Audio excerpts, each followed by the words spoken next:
Hi friends, welcome back to our channel.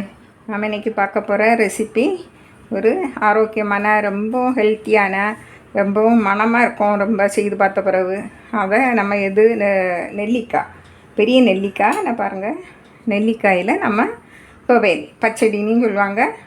நம்ம பச்சடி நம்ம செய்ய போகிறோம். கொஞ்சம் தான் நம்ம தாளித்து கொஞ்சம் இது பண்ண போகிறோம். இது எப்படி செய்யலான்னு நம்ம இப்போ பார்ப்போம். அதுக்கு தேவையான பொருட்களை பார்த்துருவோம். நம்ம இன்றைக்கி பார்க்க போகிற நெல்லிக்காய் துவையல்னு சொல்லலாம், நம்ம நெல்லிக்காய் பச்சடின்னு சொல்லலாம். அதுக்கு தேவையான பொருட்கள் நம்ம பார்ப்போம். பாருங்கள், நான் நெல்லிக்காய் 5 எண்ணெய் எடுத்துருக்கேன். 100 கிராம் நெல்லிக்காய் இருக்குது. அதை இப்படி பொடியாக கட் பண்ணி வச்சுடுங்க. அதுக்கு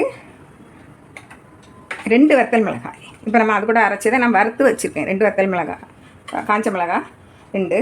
அது கூட போடுறதுக்கு பெரிய பல்லுன்னா 3 பல்லு பூண்டு போடுங்க, இல்லைனா சின்னன்னா 4 பல்லு பூண்டு போடுங்க. கொஞ்சமாக புளி, எலுமிச்சம்பழம் சாறு கொஞ்சமாக விடலாம் லாஸ்ட்டில், இல்லைனா கொஞ்சமாக புளி எடுத்துக்கிடுங்க. உப்பு அதில் போட்டு அரைக்கிறதுக்கு உப்பு தேவையான அளவு எடுத்துக்கிடுங்க. இப்போ தாளிக்கிறதுக்கு எண்ணெய் 1 டீஸ்பூன் எடுத்துருக்கேன். கடுகு உளுந்தம்பருப்பு 1 டீஸ்பூன் எடுத்துருக்கேன். இது கூட போட்டு அரைக்கிறதுக்கு ஜீரகம், கருவேப்பிலை, காஞ்ச மிளகாய் தாளிக்கிறதுக்கு. நமக்கு இவ்வளோ தான் தேவை. நம்ம எப்படி செய்யலான்னு பார்ப்போம். மிக்ஸி ஜாரில் நம்ம அந்த கட் பண்ணி வச்ச நெல்லிக்காயை எடுத்துக்கிடுவோம். அது கூட 2 நம்ம அந்த வறுத்து வச்ச காஞ்ச மிளகாயை போடுங்க. பாருங்கள், இப்படி போடுங்க. அது கூட கொஞ்சமாக புளி, பூண்டு,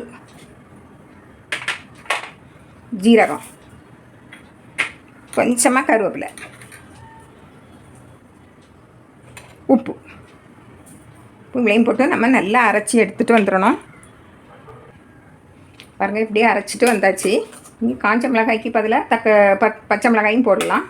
பாருங்கள், போட்டு அது ரெண்டுமே நல்லாயிருக்கும். நீங்கள் அதையும் போட்டு அரைச்சி பாருங்கள்.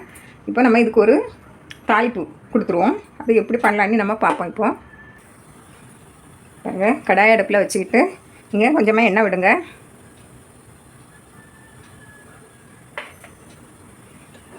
எண்ணெய் காய்ச்சதும் நம்ம கொஞ்சமாக செய்திருக்கனால கொஞ்சமாக எண்ணெய் போதும். கடுகு உளுந்தம் பருப்பு போட்டுருங்க. அடுப்பை குறைச்சி வச்சுடுங்க.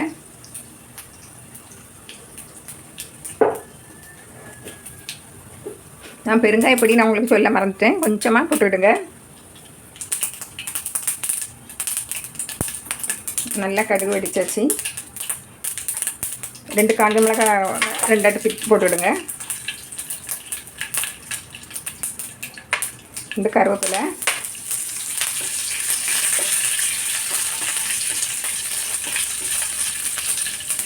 பாருங்கள், கொஞ்சமாக காயப்பொடி. நான் உங்களுக்கு இதில் சொல்ல மறந்துட்டேன், நீங்கள் எப்படியாவது கண்டிப்பாக போட்டுருங்க. பாருங்கள், நம்ம இப்போ அரைச்சி வச்சோங்க, அதை போட்டு நம்ம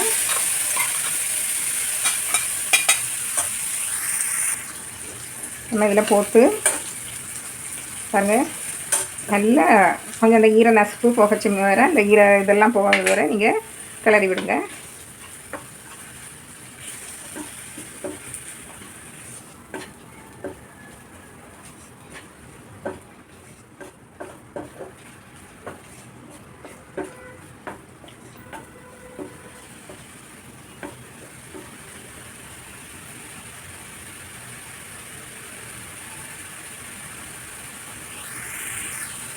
பாருங்கள், கொஞ்சம் நீர்ச்சத்தெல்லாம் போயிடுச்சு. இதில் நம்ம கொஞ்சமாக தண்ணி விட்டுருந்தோங்க, அந்த இதெல்லாம் போகிறது வரைக்கும் நம்ம கிளறி விடணும்.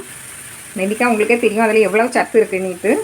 அதனால் நீங்கள் இதை வாரத்துக்கு 2 நாள் நீங்கள் எப்படி செய்து சாப்பிட்டீங்கன்னா சாதத்து கூட, சப்பாத்தி கூட, எது கூடயும் நம்ம சாப்பிட்லாம். ரொம்ப நல்லது உடம்புக்கு. அதனால் நீங்களும் இதை செய்து பாருங்கள். இதை நம்ம அடுப்பை ஆஃப் பண்ணிக்கிட்டு ஒரு பாத்திரத்தில் போட்டுருவோம். அடுப்பை ஆஃப் பண்ணி வச்சு நெல்லிக்காய் துவையல் ரெடி ஆகிட்டு. இதை நீங்களும் செய்து பாருங்கள். பிடிச்சிருந்தால் லைக் பண்ணுங்கள், ஷேர் பண்ணுங்கள், கமெண்ட்ஸ் பண்ணுங்கள், சப்ஸ்கிரைப் பண்ணுங்கள். தேங்க்யூ.